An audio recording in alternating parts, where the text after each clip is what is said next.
Broadcasting from the KMF Collective Studio, it's time for the Athletes of the Titan Games podcast. This limited release show features the stories of the 2020 contestants of Dwayne "The Rock" Johnson's athletic competition, NBC's The Titan Games. Now, here's your host, Katie Galley. Hi everyone, and welcome to Season 2, Episode 5 of the Athletes of the Titan Games podcast. I'm your host, Katie Galley. In the KMF Collective Studio with me today, I have Titan Games athlete, veteran, deputy sheriff, and proud father, Stephen Shleby. How are you doing, Stephen? Hey, what's going on? I'm doing pretty good. It's raining here, but not bad. Oh, good. I'm glad it's not too bad there. But really, thank you so much, Stephen, for taking the time to speak with me and share your story with us today. Of course. Super excited to dive in. And so, Stephen, to just kind of get to know your background a little bit, I wonder, where did you grow up and how, if at all, was your childhood shaped by athletics? Yeah, so I grew up multiple places. My dad was in the Navy, so I spent some time in Hawaii, some time in California, Michigan, and Ohio. Wow. As far as being an inspired athlete, I've always had a competitive nature when it comes on to sports. I love competing, so I just carried that on to my adulthood and continued competing, and eventually I was good enough to compete in the Titan Games. Yeah. Heck yeah, you were. That's awesome. Having it continue on. And so, Stephen, growing up, was there maybe a sport that you really took to that really kind of shaped you and pushed you along, or did you just play all manner of sports, being, kind of moving around with the nature of your dad's job? Yeah, so I played multiple sports. I varsity lettered in high school, both in football and in baseball. I played soccer a lot for cardio, but obviously that overlapped a lot with the football season. Right. So that was more of a club sport. Yeah. But yeah, I mainly varsity lettered in football as a defensive linebacker. That's awesome. And so did you end up having aspirations to continue your athletic career, your football career, into college and beyond, or did you did your career kind of finish after high school? So after high school, I decided to have a career change, a little bit of a detour. I wanted to continue to serve like both my older brothers and my father and grandfather. And instead of continue off to college, I just enlisted in the military and continued that way. Wow.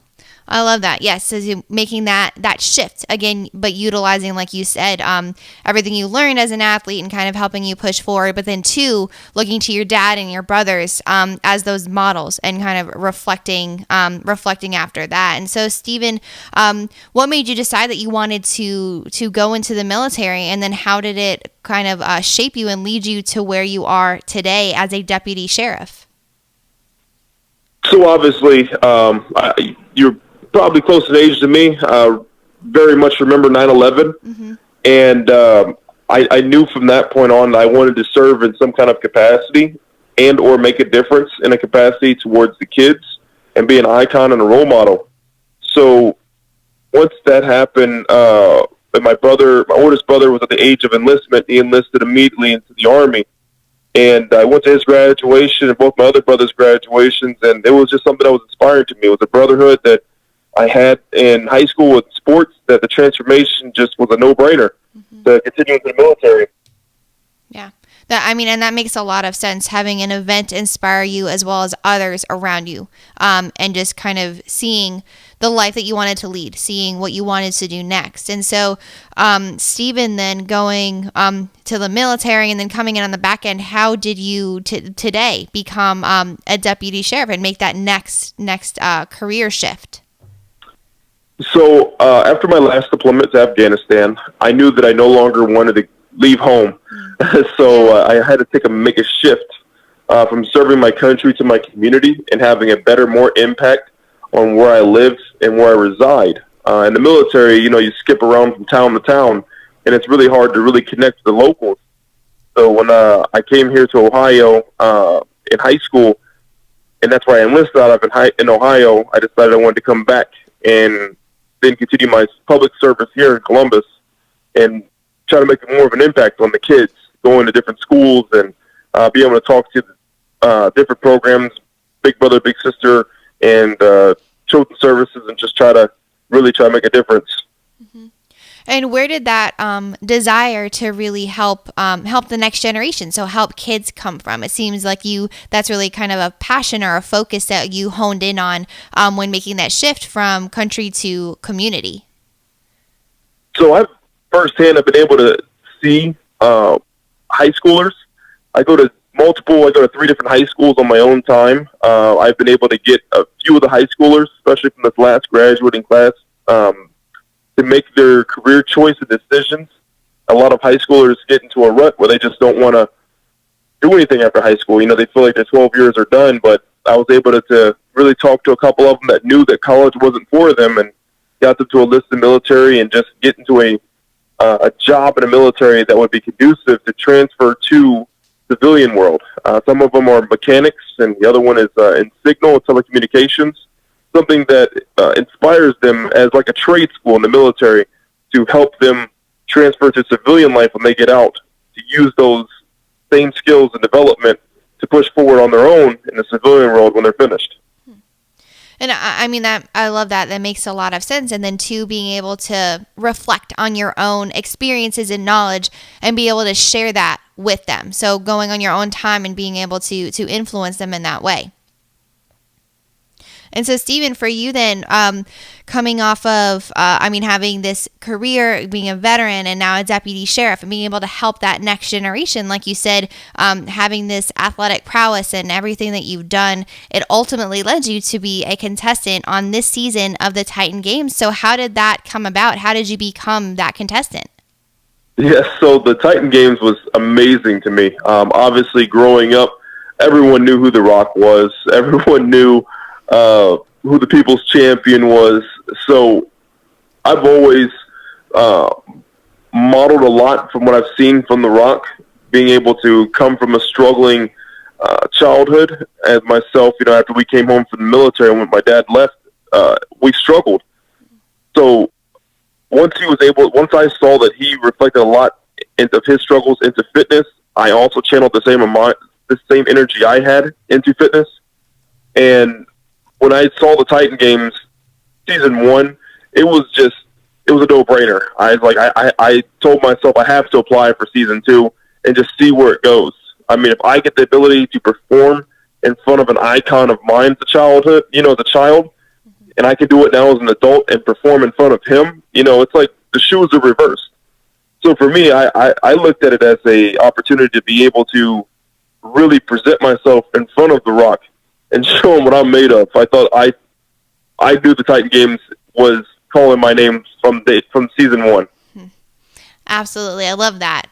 Having that just admiration for The Rock and looking up to him and knowing you wanted to put yourself out there in this show that he created, this athletic competition that he's putting out there. And so, Stephen, you said you clearly looked up to The Rock your whole life and you admired him and you saw so much of your own story in his. And that's really what inspired you and got you going. And I loved what you said, how you channeled all of your struggles into fitness and were able to push through those obstacles in focusing in on your fitness journey. And so obviously having him being inspired you from a young age, I wonder, do you remember maybe the first time you became aware of The Rock and why that initial interaction or initial viewing of him really stuck with you and resonated with you?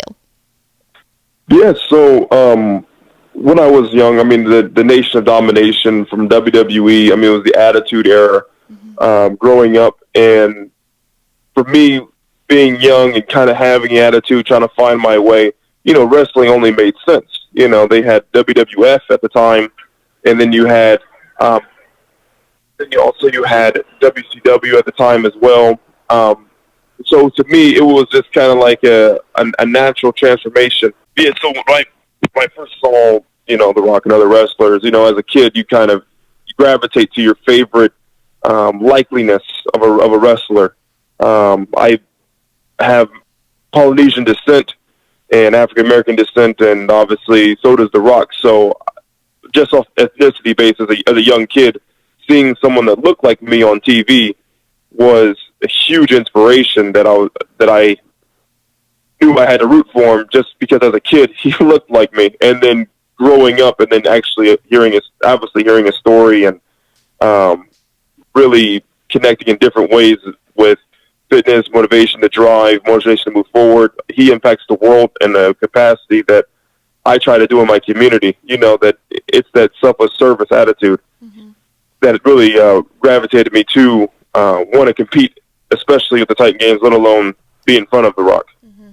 Absolutely. So that selfless service, like you said, and of course that's clearly reflected in the life that you lead every day from from when you were young to all the way up to what you do now. And I love that you can pinpoint a specific time where you remember The Rock, and it was he had such a strong influence for you. And so, Steven, having this opportunity now to have competed on the Titan Games and having interacted with everyone you did, meeting The Rock, and just having this experience, I wonder, what would you say is your definition of a Titan? So my definition of a Titan is multiple things.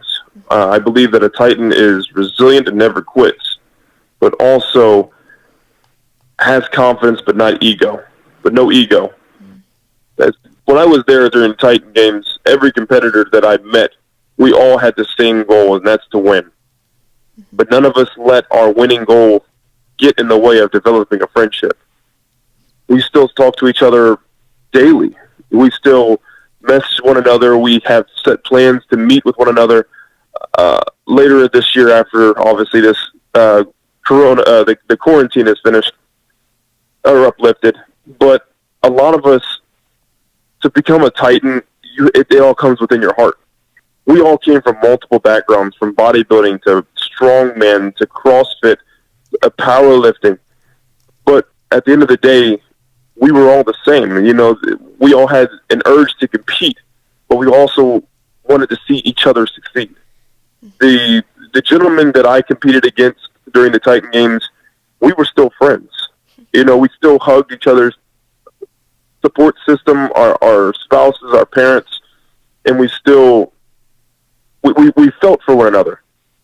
We knew that the person that we were competing against was in our way to win, but we wanted to go against them fair and square with no outside influences. You really know a person's heart when they lose or when they win. That's when their ego is tested, but also where their confidence and their heart is really tested.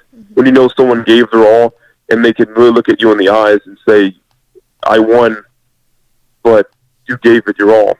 And I respect the hell out of you for that. Excuse my language. No. A Titan is, it was the most amazing experience I've ever been through. And it was like no other competition I've ever done. I've competed in sports my entire life. But when the other team loses, there's a slight ego. There's a slight, there's tension. But with this, there was no tension.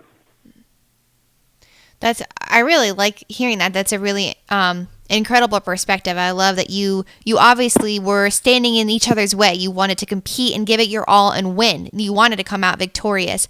But regardless of the outcome, you knew that you had this community of individuals who genuinely wanted the best for everybody there. And that's such a beautiful thing. And so, Steven, do you think I guess how that happened, how that community was created. And the idea that you guys would still be able to stay in contact and want to continue on these relationships even after the show is over, depending, of course, on how long quarantine lasts, wanting to interact with people in person. But how do you think then this incredible community of people came together, and why that camaraderie exists? Why, like you said there, a person's heart when they lose. Why do you think that was, when you guys, even in losing and winning and duking it out, you still loved and respected one another fully? I think at the end of the day, we all compete, or we all put in an application to the Titan Games because we all have similar hearts. Not everyone puts in for a competition of that nature because it puts them outside their comfort zone. Like just doing a CrossFit competition or a bodybuilding competition. It's a different mindset doing that because you train differently. So I think that a lot of us connected just because at the end of the day, no matter what our physical limitations or physical goals were, this was beyond just muscle tissue. It was about your heart, and it's something that you can't change. You can't teach someone passion and love. That is something that they're born with. Yeah, that's so well put. You can't teach them that. It's something that you're born with. It's just innately in you. And so then being able to bring all of those people together in such a uniquely competitive way, but still coming out on the back end, being so supportive and carrying one another through. And Steven, so, knowing you've led such a successful life and accomplished so much, and looking forward, knowing you're going to accomplish so much more coming off the Titan Games and just riding that, using this incredible platform that you have. I just have one final question that I ask all of my interviewees. What do you want to be remembered for? I want to be remembered for someone that always tried to put other ones first before himself. That I will do and say and try anything I can to help the next person get to where I am. I don't believe a successful person can be successful if he stepped on the backs of others to get up there. That's not success to me. I think that it's a community-oriented goal to make. I think someone has to have a goal to become successful. He has to have a clear vision. And I want to have, and I have a clear vision. And my goal is to be remembered that I always try to help other people during my platform to try to get up to the top. I don't want to be remembered as being greedy. Thank you all for tuning in to today's installment of the Athletes of the Titan Games podcast. To learn more about each of these Titan athletes, be sure to check out their information in the links in my show notes. Furthermore, to stay up to date on all things coming out of the KMF Collective, be sure to subscribe to the Keep Moving Forward YouTube channel and follow along on social media, also available in the show notes.